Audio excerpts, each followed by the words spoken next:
James is a mixed traffic engine. He can pull both freight cars and coaches. He's proud of his smart red paint, and so is his driver. Everyone says you brighten up their day, James. One morning, James whistled loudly at the other engines. Look at me. I am the smartest, most useful engine on the line. Rubbish, replied Thomas. We're all useful. Sir Topham Hatt says so, and he's head of the whole railway. You know what, James? Added Percy. What? Replied James. You're getting all puffed up. James huffed away. Later, he was still boasting. I'm the pride of the line. I saw you pulling freight cars, snorted Gordon. You're only a goods engine. I pull coaches, too. Not as much as I do. But Sir Topham Hatt has plans for me. James was only making this up, but Gordon believed him. What plans? Wait and see. Oh dear, he thought. Now what'll I do? Thomas was shunting shining new coaches. Good morning, James. Are those coaches for me? Asked James hopefully. No, these are for Gordon's Express. I'll fetch your freight cars next. But James was going to play a trick on the other engines. Actually, Thomas, I'm taking the coaches. Sir Topham Hatt asked me to tell you.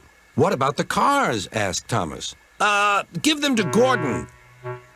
Come on, Thomas, said his driver. Orders are orders. So when James's driver returned, James was coupled to the coaches and he puffed away.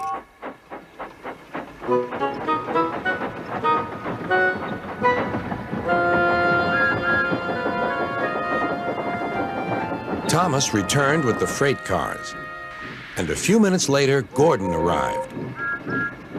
Where's the express? Thomas told him about James, and so here are your cars.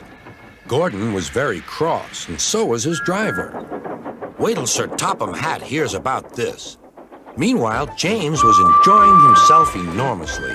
What a clever plan! What a clever plan! He chuffed. Then he saw Sir Topham Hatt. Some jokes are funny, but not this one, James. You have caused confusion. Yes, sir, said James. You will now stay in your shed until you are wanted. The other engines teased James. I wonder who'll be pulling the express today, said Gordon. I expect it'll be you, replied Henry. James is stuck in the shed for being silly. James felt sad. Next morning, he went back to work. Hello, whistled Thomas. Good to see you out and about again. I'm sorry I tricked you, said James. Are these my cars? Yes, replied Thomas kindly. They are pleased to have you back. James set off to the harbor with his train of freight cars. He bustled about all day, pushing and pulling them into place.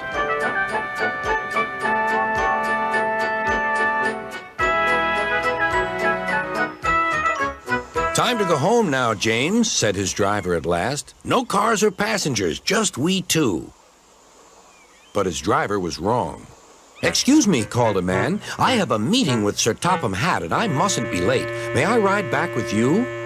Of course, replied James's driver. Then he whispered to James, This gentleman is a railway inspector. James was most impressed. He steamed along the line as smoothly and quickly as he could.